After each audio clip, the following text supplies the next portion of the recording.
Friends, আমি প্রিয়াঙ্কা। আমি চলে এসেছি আবারও নতুন একটা স্বাদের নতুন একটা রেসিপির ভিডিও নিয়ে। তা দেখুন, আজকে আমি যে রেসিপিটা করব সেটা যেমন খেতে সুন্দর তেমন হচ্ছে অতুলনীয় একটা ব্যাপার। তার জন্য আমি এখানে পাঁচমিশালি সবজি নিয়েছি। পাঁচমিশালি বলা ভুল, আপনারা যেমন বাড়িতে সবজি থাকবে সেরকম দেবেন। আমি এখানে দিয়েছি বেগুন, মূলো, এ দেখুন এরমভাবে মূলো কেটে নিয়েছি, মূলো, সিম, টমেটো আর আলু তো অবশ্যই, এ দেখুন এরমভাবে আলু কেটে নিয়েছি। আর যেটা মেন লাগবে এই সবজিতে সেটা হচ্ছে ইলিশ মাছের মাথা আর ইলিশ মাছের তেল। এটা হচ্ছে মেন। আর তারপরও যেটা লাগবে সেটা আপনাদের আমি দেখাই। এটা হচ্ছে পালং শাক, শীষ পালং।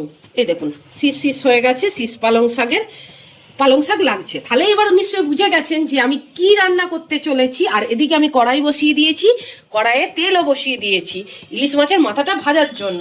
আর আপনারা কি বুঝতে পেরেছেন আমি কি রান্না করতে চলেছি? যে বুঝতে পেরেছেন সে তো আমি জানি যে রান্না আমার থেকেও আরো বেটার জানেন। তা যারা নতুন তাদের উদ্দেশ্যে বলি, আজ করব শীষ পালং দিয়ে ইলিশ মাছের মাথা দিয়ে সব রকম সবজি দিয়ে একটা চচ্চড়ি। তার জন্য ইলিশ মাছের মাথা তো অবশ্যই লাগবে। তাহলে চলুন, তেলটা আমার গরম হয়ে গেছে। এবার আমি আগে ইলিশ মাছের মাথাটা ভেজে নেব। দেখুন এবার আমি মাথাটা দিয়ে দিচ্ছি, আর তেলটা পরে দিচ্ছি। তেলটা এখন দেবো না, তেলটা একটু পরে দিচ্ছি, কারণ তেলটা বেশি আগে দিয়ে দিলে তেলটা পুড়ে যাবে। চলুন,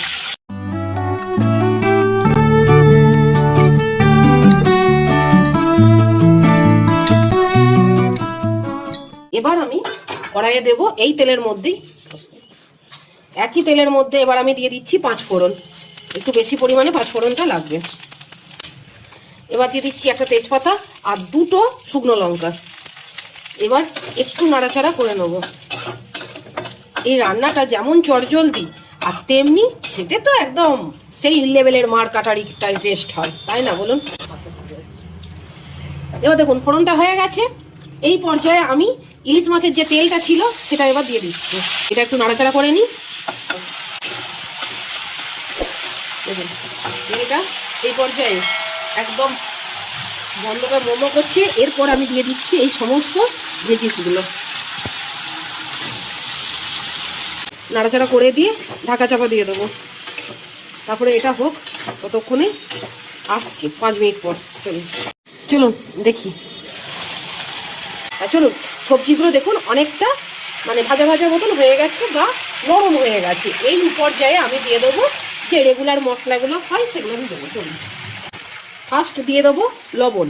লবণ ছাড়া কোনো রান্নাই হবে না বা ইনকমপ্লিট। চলুন, এবার দিয়ে দেবো হলুদ গুঁড়ো। এরপর দেবো খুব সামান্য ধনে গুঁড়ো। এরপর দেবো খুবই সামান্য জিরে গুঁড়ো। আর দিয়ে দেবো কটা কাঁচা লঙ্কা, এরমভাবে ফাটিয়ে দিয়ে দেবো 4-5টা, বুঝতে পারছেন? না হলে বেশ টেস্ট হবে না। এই দেখুন এতগুলো কাঁচা লঙ্কা দিয়ে দিলাম। আর যেটা মেন দরকার সেটা হচ্ছে চিনি, কিন্তু খুব বেশি নয়, একটু লিমিটে দেবো। এবার এটা একটু ভালো করে কষিয়ে নেব।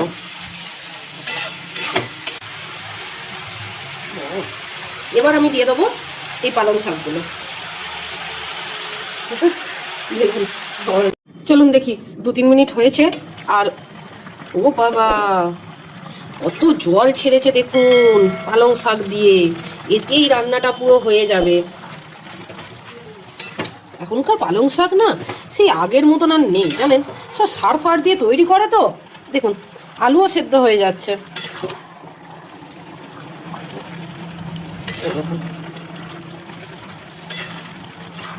একটু উলুটি পালুটি করে দিলাম সবজিগুলোর সাথে।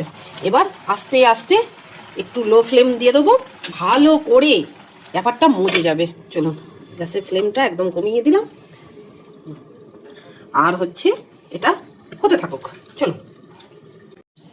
চলুন এবার দেখি এটা কতদূর পর্যায়ে হলো। মাঝখানে আমি একবার না নেড়ে দিয়েছিলাম, একটু আর কি বেশ মাখো মাখো ব্যাপারটা হয়ে গেছে। এই দেখুন, এবার আমি দিয়ে দেবো এই ইলিশ মাছটা। একটুখানি হাতে করে জাস্ট এরমভাবে ভেঙে দিয়ে দিচ্ছি। তারপরে বাকিটা কড়াইতেই হয়ে যাবে মাখা চোখা। আপনাদের কাছে আমার একটাই রিকোয়েস্ট, আপনারা একবার বাড়িতে এইভাবে বানিয়ে দেখবেন। চলুন এবার দেখি। দেখুন একদম রেডি হয়ে গেছে ইলিশ মাছের মাথা দিয়ে পালং শাকের চচ্চড়ি। তাহলে ভিডিওটা আপনাদের কেমন লাগলো? আশা করি ভালো লেগেছে। যদি কিছু ভালো লেগে থাকে তাহলে প্লিজ ছেড়ে যাওয়ার আগে আমার চ্যানেলটাকে সাবস্ক্রাইব করে দিয়ে আমার পাশে থাকবেন, একটা লাইক দেবেন আর কমেন্ট করে জানাবেন কেমন লাগলো আজকের এই সুন্দর রেসিপিটা। আজ এ পর্যন্তই, সবাইকে অসংখ্য ধন্যবাদ।